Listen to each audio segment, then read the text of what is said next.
Welcome, ladies, to this local Cable 7's program this afternoon dealing with the whole notion of self-esteem. As a result of your involvement here this afternoon, I think you're going to leave, and it'll only last about 45 minutes to an hour, with answers to these four very important questions. What is self-esteem? Why is it important? What are the subtractors? And what can I do about it? And again, I think these are highly, highly important questions for all parents to have answers to, as well as teachers. Anyone dealing with kids should have a very firm grasp on very well-defined answers to these questions. Before we get started, though, with me developing this notion of these four questions, a few disclaimers. The first one, how to raise children. A guy by the name of Dr. George Rhodes wrote a book at a Midwestern university about 18 or 19 years ago. Actually, it was his thesis to his dissertation. He was a 29-year-old man, not married, no kids that he laid claim to, and he wrote a thesis titled How to Raise Children. He got it published, and he went around the Midwestern part of our country talking to groups like this and just perpetuating his principles and thoughts and theories on how to raise children. Well, you can imagine what would happen if someone would get up in front of you as parents and telling you how to raise parents when you know very well that they didn't actually do it themselves. Well, this Dr. Rhodes traveled around quite a bit, and he ended up at a National Guidance Counselors Conference 5 years after his original introduction to the book, How to Raise Children. And he got up on the stand, and when they introduced him as this author of this book, How to Raise Children. He said, you know, people have been criticizing me for years because I didn't have any children of my own. So he said, I got instant credibility. I went out and I got married and had twin boys. And the interesting thing was, he wasn't advertising it in the brochure at that conference as How to Raise Children any longer. Now he was advertising it as some theories on how to raise children. And I ran across this gentleman about 3 years ago down at the Hilton Inn here in Pittsburgh. He was speaking at the middle school conference, and now it was about, I'd say, 15 or 16 years since he originally wrote the book. He had the twin boys. Now he had a daughter. The boys are about 12 or 13 years of age, and he was saying the same thing that he said 16, 17 years earlier. But now in the brochure, he advertised it as some thoughts on how to raise children. And now I like that story because that's the way I feel. I'm not an expert on self-esteem theory at all. I've had some experience with it as a parent, as a teacher for several years, as an elementary principal here in Upper St. Clair. I've done some teaching at Penn State University on it, and I worked with it. But I'm not an expert. I don't know if anyone ever becomes an expert in this whole thing because it's really complex. But I have some thoughts that I want to share with you this afternoon. Some thoughts. And those thoughts really are embraced around those four questions. My thoughts on answers to those four questions. So that's what you're going to get. But don't think that I'm the expert. I'm just here to share my ideas. A bag of tools is a metaphor I'm going to play with as well. I think all parents and all teachers, anyone who works with kids, we have our little bag of tools and tricks that we use, right, in terms of interacting with them. Well, all I want to do this afternoon, in addition to giving you answers to those four questions, maybe bring some of those tools that you already have in your bag of tricks and maybe sharpen them a little bit more today. Maybe bring them to the surface. Maybe there's a tool in there you haven't used for a while. So I want to maybe bring that to your conscious level again, to rethink about it. And maybe, hopefully, I will be able to give you maybe one or two more tools in your little bag of tricks. So when you go home this afternoon and work with your children, and when I go back to Boyce Middle School and work with your children, maybe we're a little more skilled at doing it. Maybe those children will be better people, more secure, more confident as a human being as a result of how we interact with them. That's my objective today. Okay, let's get on with it. First of all, we're going to start from this point. There's been a lot of lip service to this whole idea of self-esteem. You hear about it a lot. You read it in lofty journals like Better Homes and Gardens, right? Reader's Digest, things like that. It's everywhere. It's a goal of the educational program in the state of Pennsylvania. We have 12 goals of quality education. One of them, we're supposed to teach and influence kids in terms of their self-esteem development. However, as I go around the state of Pennsylvania and the neighboring states talking with teachers, a lot of them don't even have a definition of self-esteem. That's kind of sad if you think about it. Many parents don't really have a clear understanding of what really makes up one's self-esteem. Let me ask you this. Do this for a moment, if you will. Jot down on that little card that you have a definition of self-esteem. Write down, what do you think it means to you as a parent? Self-esteem means what?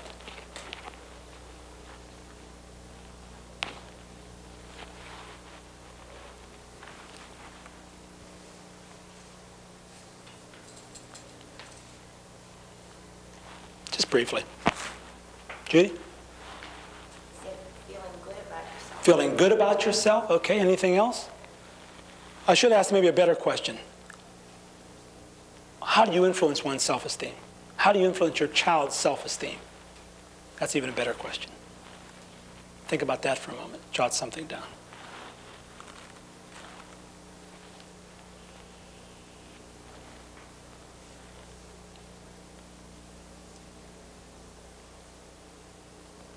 Ideas? By nurturing the child to like himself. By nurturing the child to like himself? How do you nurture the child to like himself? What kinds of things do you do? Reinforce. Reinforce what, good behavior and just make them, okay, compliment them, let them feel special in some way. Good. Anything else? Sherry, thoughts?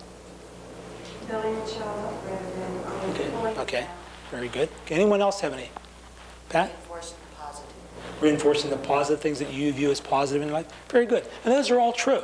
Those are all true. And 99% of the time whenever I ask a person that, or a group of people, I get those kinds of answers. And that's true. But it's a very small part of it. There's much more to it than that. So, and to prove the point that, you know, we have a lot of lip service we give in our society to the self-esteem, but yet we don't have a totally exhaustive definition to work with. Just look at the cartoons. Schultz is a great one for always playing with his cartoons and embracing it around this whole concept of one's feelings. And that his characters are always revealing, giving us some insight into how they feel about themselves, or one's putting the other down. For example, in this one, I need to talk to someone who knows what it's like to feel like a fool. Someone who knows what it's like to be humiliated. Someone who's been disgraced, beaten, and degraded. Someone who's been there. And he goes, ta-da! Right? It's his self-esteem showing. Haven't we all been there? We've all been there. Our kids have to realize, too, that it is normal to be in that kind of a situation at times. But again, this has something to do with self-esteem. And you'll understand, as a result of our involvement here this afternoon, a little bit more about that. Here's another one. I have a real self-image problem. My computer keeps calling me by the wrong number. Has something to do with self-esteem. That impacts upon a kid's self-esteem, maybe, in a sort of a humorous way. I like to throw that one in because I really believe strongly that education is an interaction between a human being and a human being. And while I certainly support computers and all of those kinds of things, I don't think you can ever replace the human interaction between two human beings. That's real teaching and learning. Here's a neat one. I like this one. The trouble with you, Sheldon, is that you lack self-confidence. Poor Sheldon. God gave him the wings that he needed, right, to feel totally secure up there in that branch, but he felt very strongly he needed a parachute as well. That's self-esteem. Sometimes our kids feel, figuratively speaking, like they need a parachute. They need that extra support. They need that extra whatever it is just to make sure they'll get through whatever their situation that they're in. And that's self-esteem, that confidence level, that feeling secure that you'll be able to do it, you'll be able to handle the situation. Whenever I work with teachers, I like to point out the fact that it's the little things that get you. On that point, let me give you a little math problem here before we go on with that one. Write a little pencil line about 2 or 3 inches wide on that card, please. And here's what we're going to do. I'm going to ask you to put some answers to some math questions on that card. And we'll do it in sort of rapid fashion, and then I'm going to ask you a question. It'll be a question something like this. Name the first car that comes to your mind. It won't be that question, but that kind of question. Name the first car. Okay, ready? We'll do it very, don't worry, this is not damaging to anyone's self-esteem. They're going to be easy math problems. Okay, here we go. Answers to these, left to right, and then write, when I ask you the question, write the answer as quickly as possible, okay? Answers to these. 5 plus 1, 4 plus 2, 3 plus 3, 2 plus 4, 5 plus 1, 4 plus 2, 3 plus 3, 5 plus 1, write the first vegetable that comes to your mind. How many put potatoes? No one. Celery. Tomatoes. 1. Carrots. 1, 2, 3, 4, 5, 6. 6 people. out of 1, 2, 3, 4, 5, 6, 7, 8, 9, what I predicted was that I would be able to make 40% of the people in the group write the word carrots. Now that's a little gimmick, because you got to know something about groups of people. A normal group of people, not to suggest, a normal distributed group of people, there tends to be in any group of people about 20% of a group, and kids are the same way because they're little people as well, that tend to be very much tuned into an auditory channel whenever their level of concern is raised. And I raised your level of concern by telling you I'm going to ask you a question. Right away you're thinking, how am I going to get the answer? So 20% of the group would turn to an auditory channel to be overly stimulated that way to look for an answer. And I gave you an auditory clue. Anyone remember what it was? Think about it now. I said, I'm going to ask you a question. It's going to be like this. It's going to be, name the first, what did I say? I said, car. Auditory clue. Guarantee me getting 20% of the group. Then I know the other 20% of the group tends to be tuned into very much into the visual channel whenever their level of concern is raised and they're looking to solve a problem. And I gave you the visual clue, a line with things that stick in a row and stick above the line. Then kinesthetically, I gave another kicker in there to back up to make sure I got 40%. Actually, the 6s, like C's, would be a kinesthetic experience that would relate subconsciously to making something like carrots, writing out the word carrots. The motion is very similar to starting with the C on carrots. Scary if you think about it. Now, I've had groups as high as 83% of a group at Baker's School one year, a second grade group that wrote carrots. They could hardly spell it, but they got it down there in their little feeble ways. It's amazing. If you think about it, you got to know what makes people tick, what makes them think, and how they work. We have to know a lot about kids. That's why we're here today talking. But the point I want to make with that little exercise dealing with self-esteem is that it's not the big things that get you people. It's not the big things that impact so much on your children's lives. Oh, they do for sure. But we can work with them because we're aware of those big things happening, and we tend to bring the support to them, right? If our kids have a trauma in their life, we sort of nurture, support, get help, professional help if we have to. But it's the little things that add up day in and day out, the little messages that they get from those people that they feel are very significant in their life that really impacts dramatically upon the developing self-esteem and self-concept. It happens in those early years, 0 to 10, by the way. So the only reason I did that little thing is to point that thing out that, hey, it's the little things that get you. So just remember that. Okay, another cartoon. John Small in the district here that some of you know gave me this one. He says it's me because of the beard. Who am I and where am I going? That has something to do with self-esteem as well. And I think it's a question we're always asking ourselves. And our kids are too. Certainly are. Who am I and where am I going? Okay, let's get on with this notion now of self-esteem on through the definition. This little cartoon I like because here we have a little boy who has his elbow missing. And what he's doing, he's just drawing it in. Like this. Just fixing it right up. And I like this little cartoon because the point I like to make is that self-esteem, if there's a deficiency in one's self-esteem, if one of our children have a part missing in terms of their self-esteem development, it's not as simple as just drawing it in and fixing it up. It's a very complex problem. But it's not hopeless. It's something that we can work with. And schools can have an impact upon helping a child who feels badly about himself or herself, trying to fix it up, so to speak.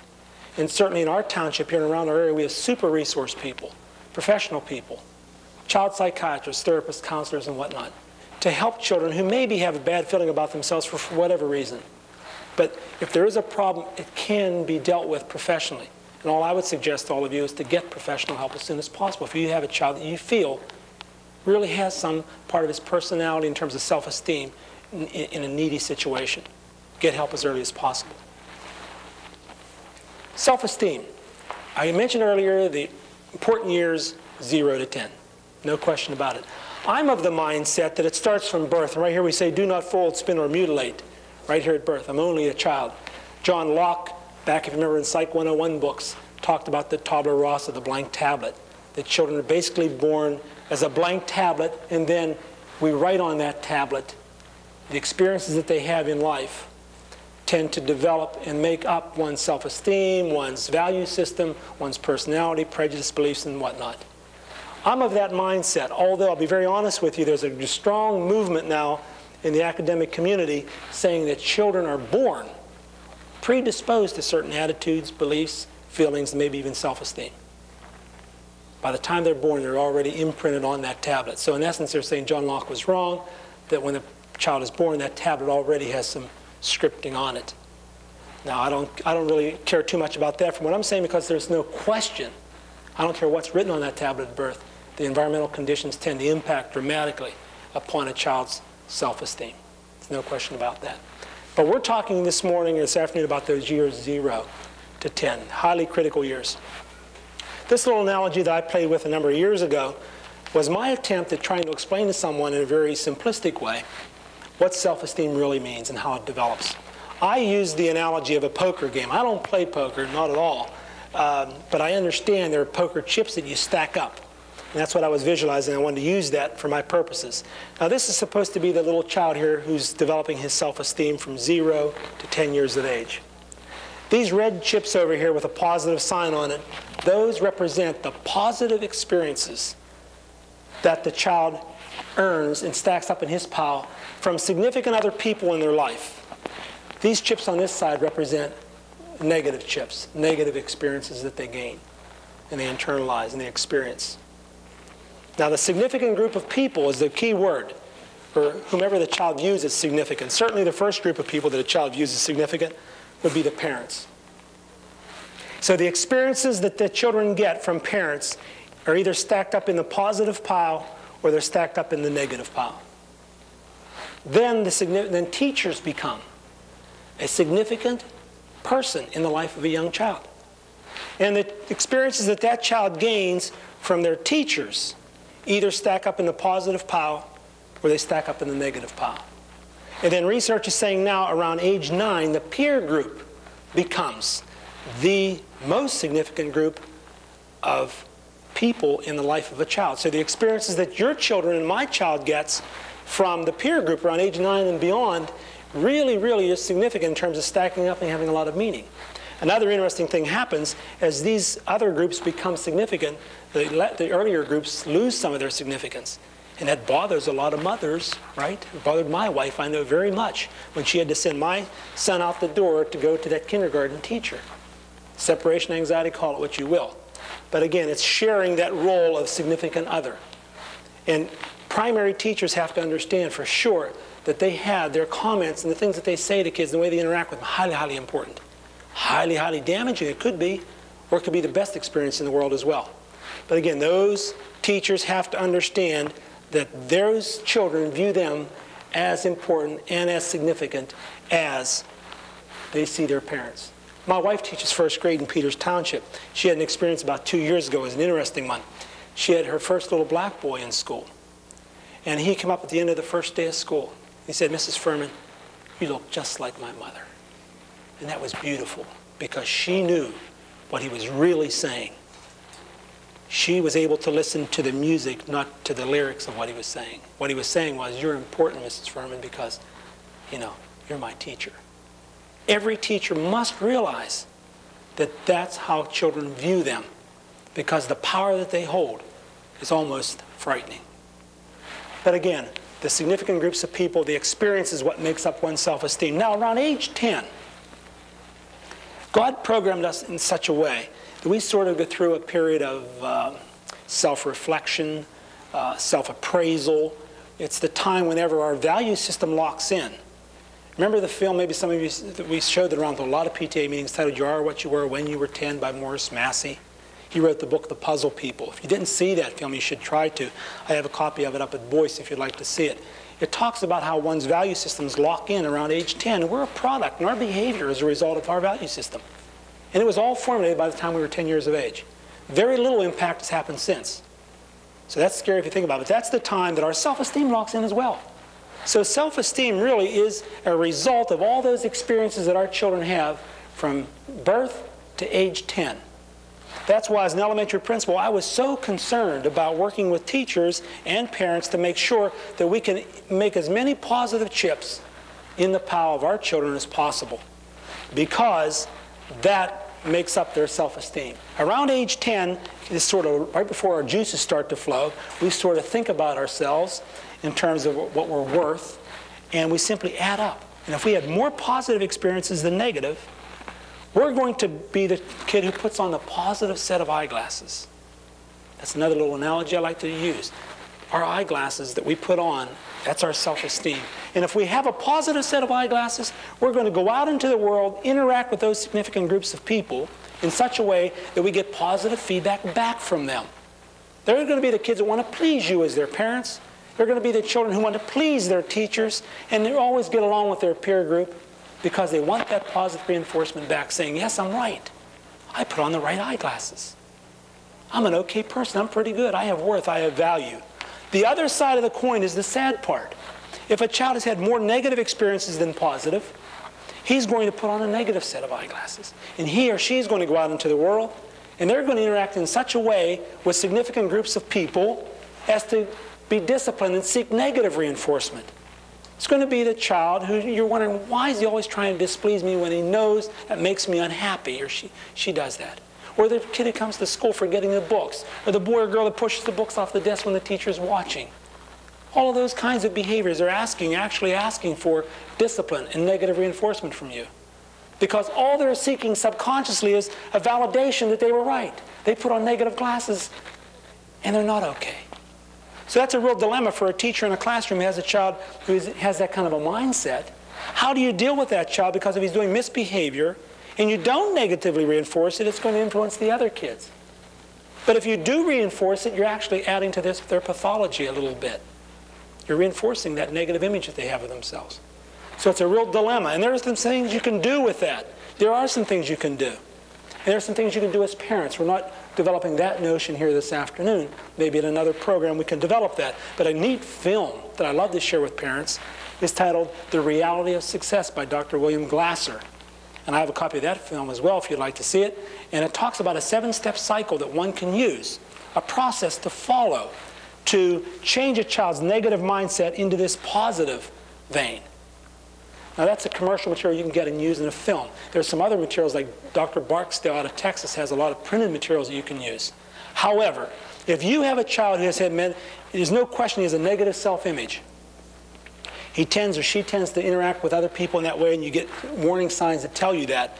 I would strongly suggest working with professional people in our community to help children change that balance and try to let them take some of these negative experiences. And that's what a therapist would do, for example, or a counselor. They would develop a relationship with the child, identify these negative experiences that they had, try to help them develop a skill of rationalization, which we don't. Young kids just don't have that. We have to help them learn that skill.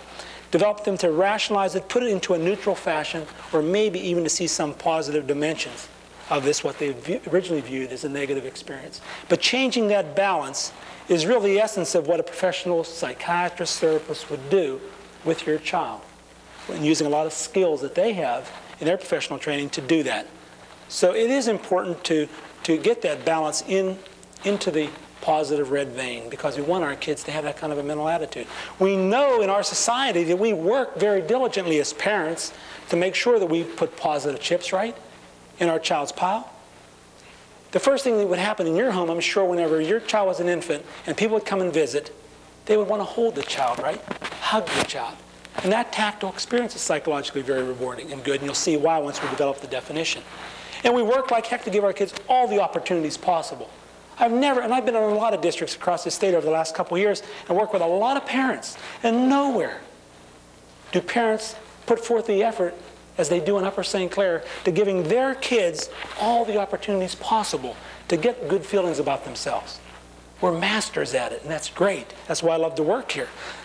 And we know also, though, that there are some negative things that happen to kids, right? We know that. It's sad. All across our country, we know there are some experiences like there is divorce. There's child abuse. There's neglect. There's kids coming home at night, maybe at 4 or 5 o'clock, and their parents aren't home till 11, 12 at night because they have to work. Maybe they're in a single-parent home. We know there's some kids that aren't tuned to academia, and they're never going to be academic. We know there's some kids that physically don't look attractive, and the other kids don't give them the feeling that they want them to belong to their group. So there's good and there's bad. We work very strongly at giving them as many positive things as possible because we know it's important. Now, a little story to illustrate these two mindsets, one with positive glasses and one with negative, then we'll get on with the definition. 2 boys were put into a research study. Into a room about this large, the first boy was put, and there was like a mirror, 2-way mirror, where the researchers could watch through the mirror and see what he would do. His name was Timmy. So Timmy wandered into the room, and it was filled with toys. Everything was in there. Everything imaginable, stacked up all over the place. He said, Timmy, go in there and spend an hour and a half. They figured he'd go in and play with him and have a good time. He went in, he walked around the room once, started to touch one of the toys, backed away, went over and sat on the chair by the door. And next time he came around one more time, and actually he came back, he didn't even make a complete circle, sat for a while longer, made one complete revolution, the third one, when the study was over, an hour and a half period. That's all he did for an hour and a half. When they interviewed him, they said, Timmy, why didn't you play with the toys? We told you could play with the toys. He says, I break things, I get into trouble. He related a story where he broke a kite the week before of a friend of his, and his friend's dad got all over Timmy, got Timmy's dad involved, made a big deal about it. The kid felt terrible about it. And he related this story almost in vivid detail, great detail. This child had a negative self-image. He felt that he always got into trouble, he always broke things, everything that he tried to get involved with seemed to go wrong. So he just sort of walked around the room and he didn't take part. And that's very symbolic, people, of young kids that sort of walk around the group, so to speak, and never really want to get involved with what's going on in life, if we can parallel the toys to what's really going on in life. I saw it at boys' school, a few kids last year, when I went over there in January. They had like little dances and socials, and the kids that sort of walked on the outside and watched all the other kids in the middle having fun. They were just too insecure to go in there and actually have fun, but they wanted to so badly. But they viewed themselves as a loser, and they would be rejected and whatnot. That's self-esteem at work. Well, the second boy put into the adjoining room, his name was Johnny. Johnny had positive eyeglasses. He felt really good about himself. And they put him in the room, and it was filled with horse manure to the rafters. And they were watching. As soon as Johnny got in, he crawled down on all four, and he started digging in that stuff. And the researcher shot into the room and said, hey, Johnny, wait, what are you doing? He goes, hey, with all this in here, there's got to be a pony somewhere. It's point of view, people. It's point of view. You don't want your children digging in the dirt. I don't want my son digging in the dirt, and I don't want my kids that I'm responsible for in this district digging in the dirt. But wouldn't it be nice if all of our children could have that kind of a positive attitude, could look at something that was miserable and terrible and lousy, but see something positive behind it? That whole cliche, what, silver lining behind every cloud? Wouldn't it be nice if they had that mindset? That is a real high self-esteem. That's what good self-esteem will do for a child. They'll see something that's pretty bad and say, hey, but I can see the possibilities that are there. I like to read about people in history and read and try to get some insight into their self-esteem and their personality, see what it was that made them great. A famous story that I love was a story written by a former reporter from the New York Times. He followed Tom Edison to the patent office in Chicago from his town in New Jersey 1,018 times when Tom was trying to invent the dry cell battery, because he was a friend of Henry Ford's. Henry Ford needed a power source for the car, so he got Tom to work on it. 1,018 times over 3.5 years. They made that trip. The press boy followed him every time because it was his responsibility to follow what Tom Edison was doing because he was already a famous inventor. On the 1,019th time, Tom had the battery approved because it held the voltage. And he came out of the patent office, and his press boy was there, and he said, Mr. Edison, can I finally have a story about your successful battery? And I want to tell the American people what it is in your personality that makes you go on and on and on and on and on in the midst of all of those failures. And Tom looked kind of shocked. He said, what failures are you talking about? He goes, well, I followed you here for 1,018 times over 3.5 years, Mr. Edison, and they all failed. And Tom said, no, young man, I want you to tell the American people that Tom Edison is the only man in the world that knows over 1,018 ways not to invent a dry cell battery. And that was his attitude, people. He could go on. It wasn't failure. It was an opportunity to a little more growth, a little more learning. And that's the kind of attitude we want in our kids. And I know that's the kind of attitude you want in your kids, or you wouldn't be here. And that's what we're talking about.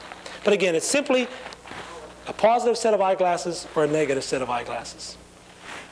Okay, now, these positive chips that are added up and result in putting on a positive set of eyeglasses, or on the other hand, a negative set if the chips were larger in number than the positive, around age 10. There are certain chips that are more important than others. There are 4 psychological drives that program into us by God, if I may sound a little overly liturgical, 4 drives, 4 kinds of needs, psychological needs that children have to get certain experiences from parents, from teachers, and from their peer group. And that's the essence of the definition. And that's what I'd like to develop for you right now. The first need that we have as human beings, our young kids, and all of us really, is a sense of connectiveness. To be a hermit, to be a recluse is atypical social behavior. It's our nature to want to belong and attach to other people. That's very normal behavior. Children have to get experiences from their parents that tell them that they belong, that they're attached, that they're a member of the family constellation. They have to get those feelings, those experiences. To prove that this drive does exist, I cite the old idea of the security blanket. The security blanket is simply a sign to parents that that drive to feel like they're connected and they belong to the family has not been satisfied yet to the degree that it should be. The drive really tells us, the blanket tells us, that they need to be attached to people, but they're not getting that satisfied. So what do? They attach themselves to something. A blanket, a teddy bear, stuffed animal. Because that little thing will not run away. It's easy to attach yourself to something. It's just a warning sign to us. It's a temporary substitute, a temporary crutch for a need, a psychological need that hasn't been developed yet. So don't take away those little security blankets from your children. I would say age 5, 6, 7, I wouldn't even worry about it too much. I can remember at Baker, we had a boy in 2nd grade that had to carry a little teddy bear around. And I made sure the teacher understood why. I made sure the other kids understood why so they wouldn't make fun of this young boy. And everything's fine. He did very well on the high school football team last year. Now, if you have a kid carrying a teddy bear around 27, 28 years of age, you have a problem. But don't worry about and don't take those things away because you're going to create a void because it's a temporary crutch. But what you should do is work very diligently to give the child a lot of attention in terms of trying to develop ways to make him feel like he is attached, he does belong. A lot of hugging, a lot of physical contact, and many other things that you can try. One thing that we put together a couple of years ago, maybe some of you people had an impact in this little booklet, and I have copies of it at Boyce if some of you would like to get a copy of it. It's just ideas that we generated around our township. Many, many ideas that parents were doing to develop a sense of connectedness and the other 3 that we're going to develop. It's just a little compilation of ideas that we sort of categorized into these 4 categories. So if you have a child carrying around a security blanket or you know he's just a sort of a kid who doesn't feel like he belongs or he's attached, you might want to get this little booklet to give you some other ideas of things to do to help make him feel like he belongs and he's attached. Now, from a teacher's perspective, can you see obviously what they have to do? Every child needs to feel like that teacher wants them to be in that classroom, that they're a member of that classroom, and they belong. Same with a peer group. When that group becomes a very influential power force in that child's life, they need to feel like they're attached and they belong. If you want to make a young child insecure, or anybody insecure, just ostracize them from your group, right? That makes them feel very insecure because it's human nature to want to belong. Whenever you go into a room of people, say you go to a party this weekend, and it's a party, say you don't know anyone there at all. When you walk in, you and your husband walk in, and maybe you spot someone over in the far corner that you recognize. Your natural tendency will be to try to gravitate over to that person because it's a connection. It's an attachment. It's a familiar person. It's easy to connect to a familiar person. It's very difficult to connect to someone that you don't know. It's a natural tendency because it makes us secure. If you had to stand there at the door and not knowing anyone, you would feel really insecure. And as soon as you would see someone, boom, you'd attach yourself quickly. If you ever travel to Europe, and I was there this summer, my wife and I and my son, and you go through these countries that I'm sure many of you have, and you don't hear anyone speaking English. We were in Italy for a week, and we were in an area of Italy that no one was speaking English. Finally, I heard someone, wow. Well, I wanted to run over to that person and say, just talk with me, right? Because it was so foreign to me at that particular time for that particular week. When you're in a hospital, so have you ever been in a hospital? How many of you have been in a hospital and you swore with your roommate that you would call them as soon as you got out and it was a lasting friendship? You don't. It was just a temporary connection. A temporary that, hey, I can connect with you because we know one another now. We're going through this trauma together. You made a temporary connection. It's typical to be connected, to be attached. Some things that you can do within that book that I mentioned, and some things teachers can do to help develop a sense of connectiveness, have a lot of physical contact with your children. A lot of touching, a lot of hugging. That's important. Physical contact is really important for the development of this sense of connectedness in a young person. Breastfeeding, great. That's a great psychologically rewarding experience for a young infant, to be that close to their mother, that physical contact. To prove that it's basic, let me cite to you something you may have read about. It's in all the psych books in undergraduate school. The Janissary Corps nurseries in the Soviet Union back in the early 50s took infants from their parents because they wanted to have the ladies work in the fields and the factories. Well, they had a mortality rate in the normal population close to 30% back in the early 50s in the Soviet Union. But in the Janissary Corps nurseries, they had a mortality rate of almost double that, 60%. They were saying, why are all these kids dying? We gave them all the things that they needed physiologically: food, water, shelter, clothing. Why were they dying? They set up a major study after 3 years of losing that many infants. And they took 300 kids in the control group, 300 in the experimental group. And the only independent research variable that the experimental group had was that for 15 minutes, every 4 hours, a lady would come into the nursery, take her clothing off of her shoulder, disrobe the infant, put up on the shoulder, and do this number on a path for 15 minutes every 4 hours, and put the baby back into the crib, and the mortality rate of that group dropped back down to 30%. The conclusion was that human beings need physical contact for proper growth and development, even for life. It saved the lives of 30% of those babies. They did the same study again 7 years after that, towards the end of the 50s. They found the same results within 5 percentage points of both groups. So physical contact is important. Touching and hugging is important. Again, we need people. That's our nature. We need to feel like we're attached. We need to feel like we belong. Another way, talk to kids. Listen to kids. We know all that parent effectiveness training stuff, right? All they're saying, hey, communicate. Listen to your children. Talk with them. Because talking and listening forms a connection, an attachment. And that's a good way to help you connect with your child. Say things to your kids that are nice when you can mean it. And let your kids hear you saying nice things to other people as well. Because that does a couple of things. It says, hey, it's okay for me as a child to say things nice to other people because I see my mom and my dad doing it, I see teachers doing it. And it gives them a catalog of terms to use. So more than likely, they'll be the kind of kid that develops that personality that will go out like a Mike, like your son, and talk to kids and love to talk to kids and interact, and they'll get that kind of feedback back. Because kids really model our behavior. We teach by how we act. We'll talk about that at the end because it's one of our 4 parts of our definition. But again, this whole sense of connectedness, talk to kids, touch kids, and there's many, many more ideas you can do. Just make kids feel like they belong.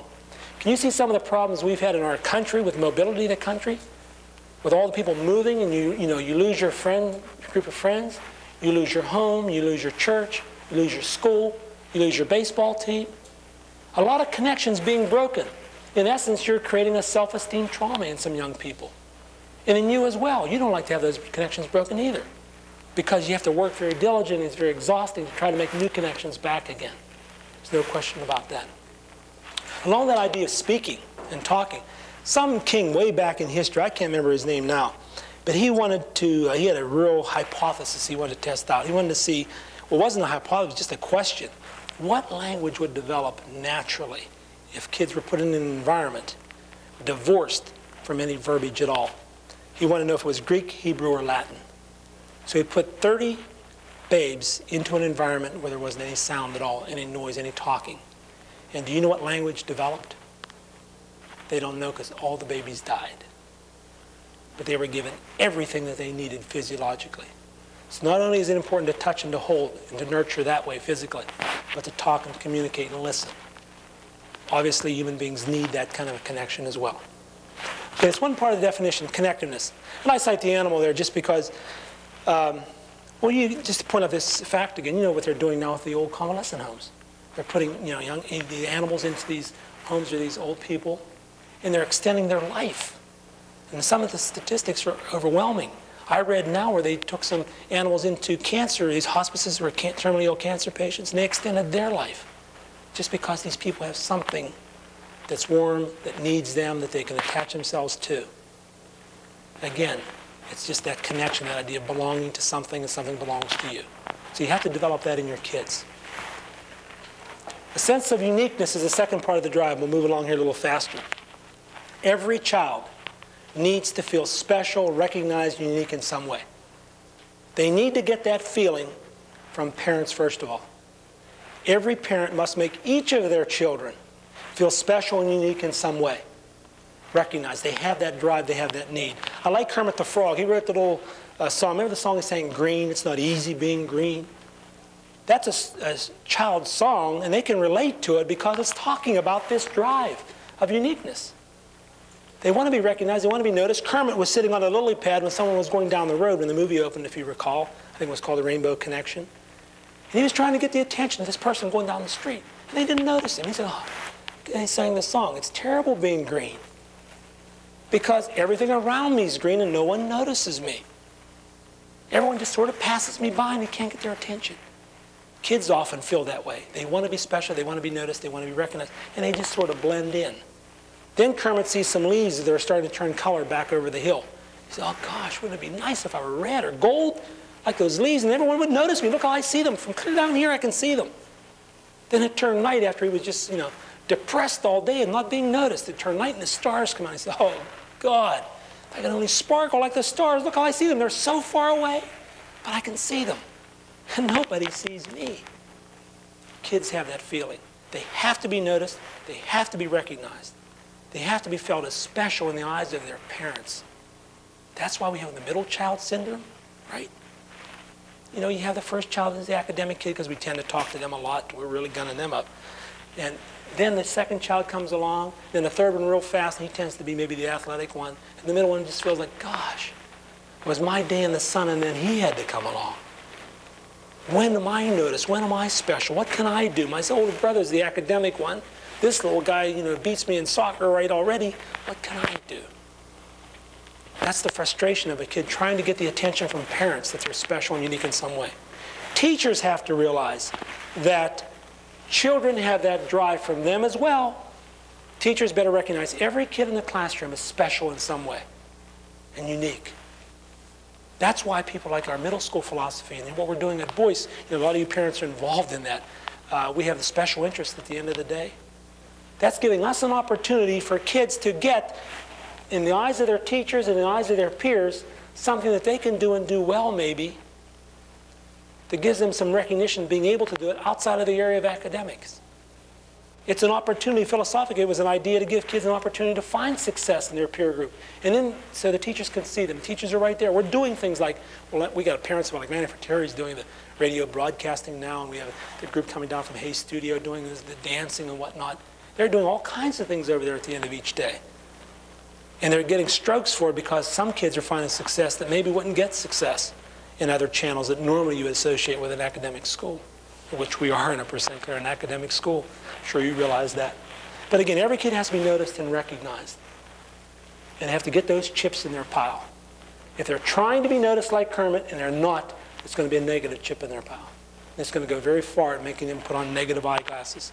And that's what we don't want. Before we go on to the other two parts of the definition, let me tell you something else that's kind of frightening, I think. And it's one reason why I'm real concerned about this. If children do not develop a sense of connectedness and a sense of uniqueness, and he has enough chips in those piles, when he adds up, the whole pile of things and says, here's what I'm all about, here's what I'm worth, here's my self-esteem, then they resort to the bizarre to get those experiences. Connectiveness. That's why we had the communes. That's why we have cults that could exist.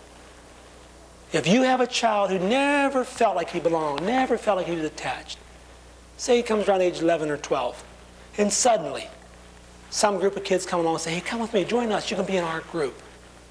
There's nothing we're going to do as parents or teachers or principals to keep that kid from attaching himself or herself to that group.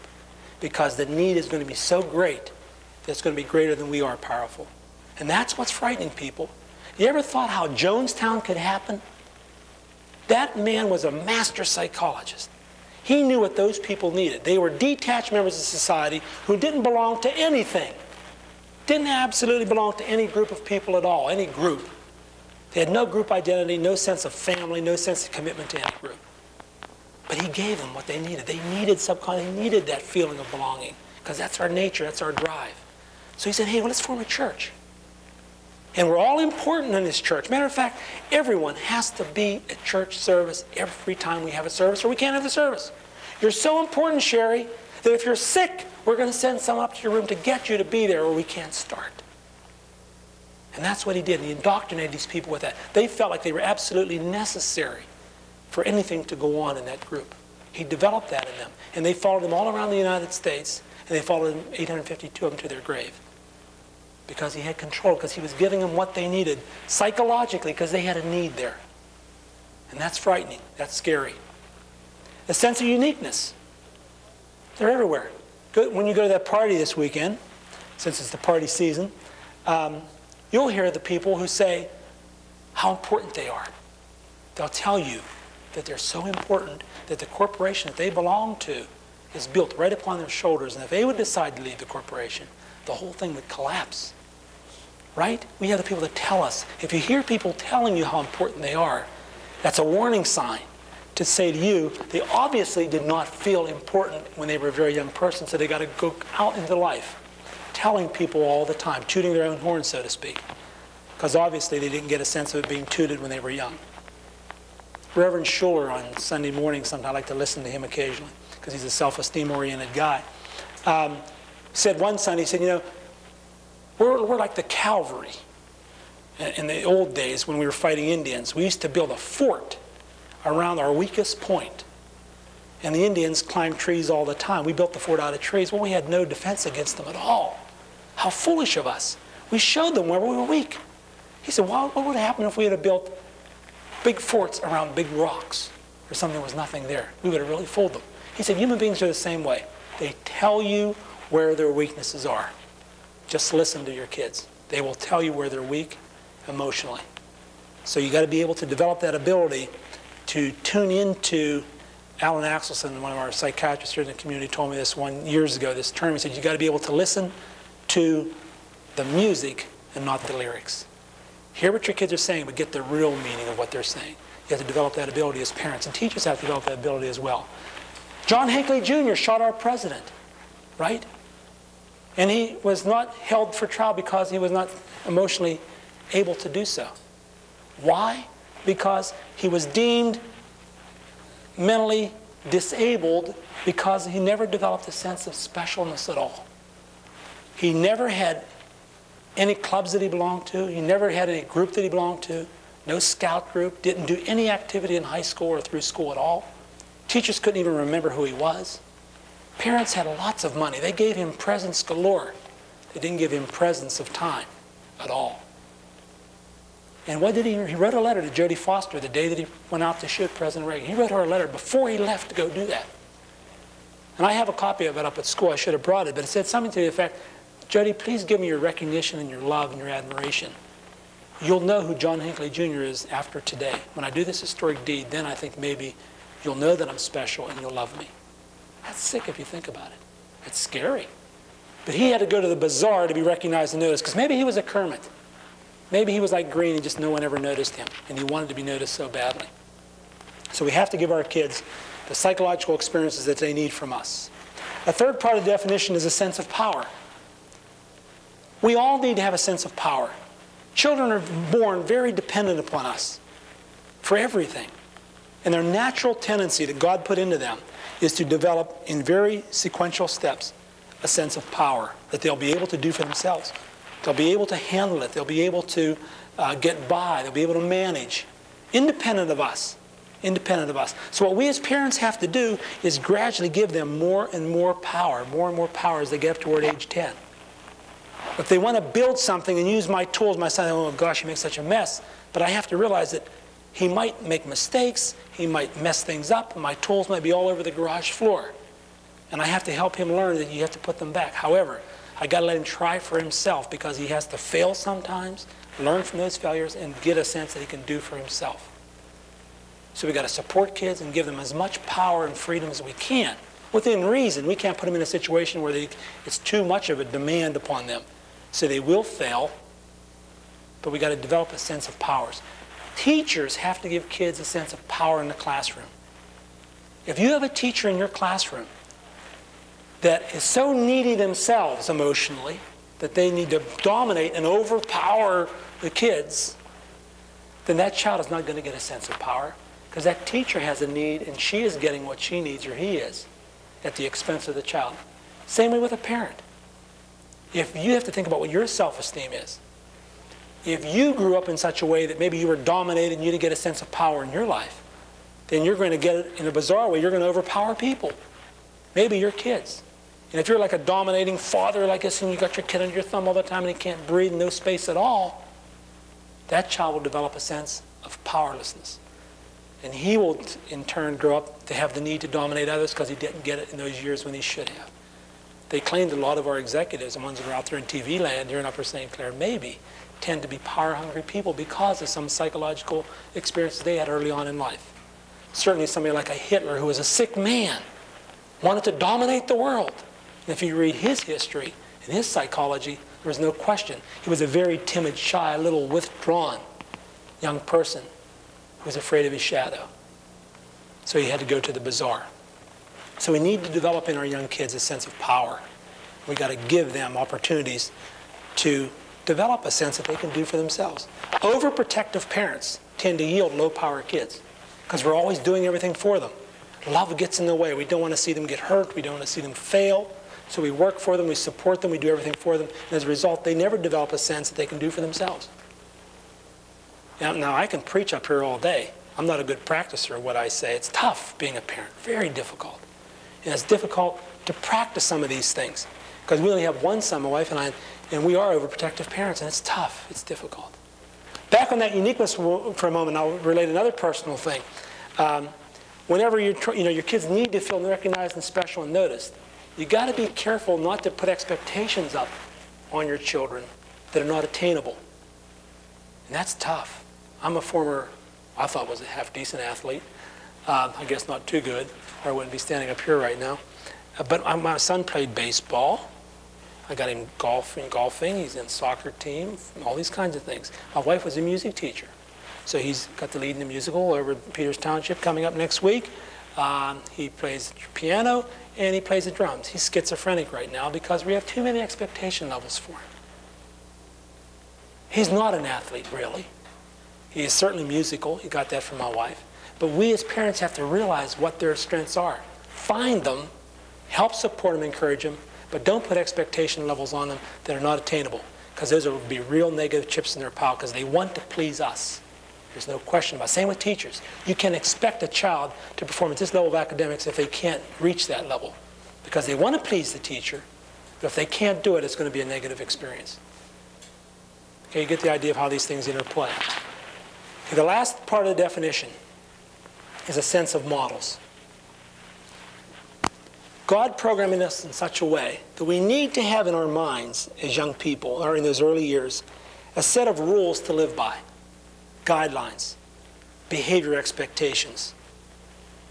And if we have a set of rules to live by, we feel very secure and we feel pretty good about ourselves. If we don't have a set of rules to live by, because maybe mom and dad disagree on what the rules should be in the home, and a child gets confused over what the rules are, or if he has two different teachers at school to put it into that environment, and one teacher is real laissez-faire and the other is very authoritarian, it's confusing to the kid what's expected. Or maybe he comes from a home where it's a broken home and there isn't an identity of how a father should act and behave and treat other people and whatnot. If they get a very sketchy idea of what's right and what's wrong, what's good and what's bad, and they're confused, then they'll resort to the extreme later on in life to get it, in the bizarre means. So it'll be the child who grows up into a young adulthood or even to later adulthood who one day has his ascot on and he's an actor and an actress. Next day he's a punk rocker, and third day you see him, he's dressed some way else. They're inconsistent, they're bouncing around, they're trying to get an identity. And we know in our society there's a lot of people out there perpetuating an image in the media. Right? There's millions of dollars being spent to perpetuate the image of people like a Boy George, for example. So what we as parents have to do, and we're not going to get our kids removed from that. It's there. We can't protect them from it. Even commercial TV in our homes now, with HBO and all those things, bring it right into our homes, even the commercials. So you can't protect them from all of that. But what you should do is help your children put that into perspective of what your value system as parents would be. An example of that, I can remember very distinctly when Boy George hit the scene. My son was probably about 6 or 7. And he was saying to me one day, he says, "Dad, what do you think of Boy George?" I said, well, I knew right away, first of all, you wouldn't say how he's terrible, which I thought it was bad, really bad. And I didn't think he had much talent at all. But I figured, I can't really do that because there's a natural tendency on the part of kids. See, oh, yeah, parents always say that, right? You have to be more clever than that. You sort of have to get into their world halfway and get your credibility built up, and then you can sort of teach. Well, anyway, with this Boy George situation, I said, well, Rob, I said, really strange. I said, really strange appearance. Bizarre. I don't even like that. I said, but he doesn't have a bad voice. Doesn't sound too bad. So I gave a little bit, yeah, it sounds pretty good, Rob, but boy, he looks strange. Well, anyway, about maybe a couple months later, we were driving to the show at night. He was taking one of his buddies, and the song come on, Boy George. This little Richie kid said to my son, Rob, there's Boy George. What's neat? He's really a neat guy. Rob said, it's really strange dressing, but his voice isn't too bad. They do up to what we value, right? We have to do that. We have to be clever enough to get into their world so we can teach them right from wrong, good from bad. And it's more difficult today to be a parent than ever before, in my opinion, because of all that media out there and all the experiences that they're seeing. We have to almost spend hours each day trying to tell kids what we value as parents and what we don't value, what we think is right, what we think is wrong. And they're getting mixed messages in society too. Look, when these rock stars and they go into an airport, the camera's there filming it, right? And then they get these people who are hopped up on different drugs and whatnot.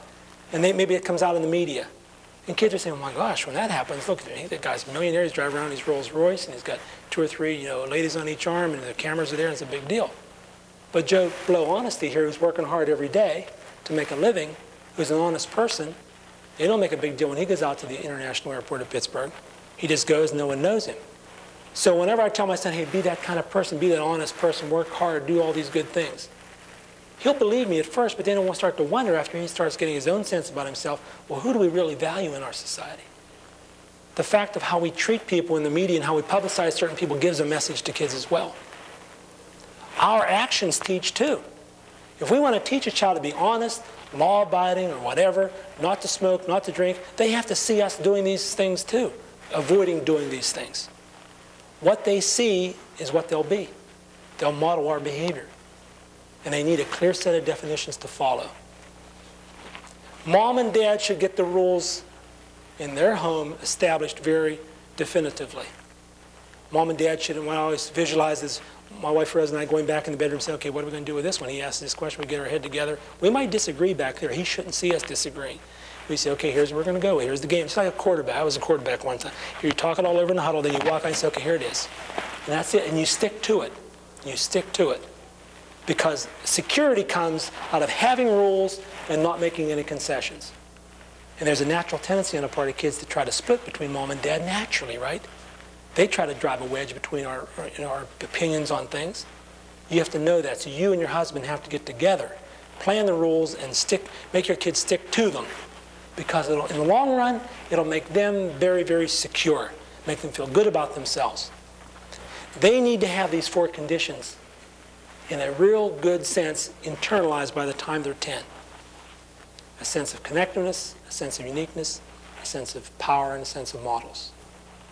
If those 4 conditions are met, you can reasonably expect your kid to feel good about themselves, positive about themselves, go out into the world looking through these glasses that they have on, these self-esteem. Maybe they're even rose-colored if you really get them geared up. And they'll look at life that way. But if you take one of these conditions away, you're going to have a deficiency. You're going to have some bizarre behavior. You're going to see a child who isn't really secure all the time because something is missing, something is lacking. I heard a poem about this idea of a bag of tools. I'm going to share it with you and we'll wrap up with that. It goes something like this. Isn't it strange how princesses and kings and clowns that caper in sawdust rings and common folk like you and me are builders for eternity? For to each of us is given a bag of tools, a shapeless mass and a set of rules. And each must make, before we've flown, a stumbling block or a stepping stone. That's what we're here about, folks. We're here to build stepping stones for our kids so they can climb up, feel good about themselves, and enjoy life, and be productive citizens. Thank you very much for your attention.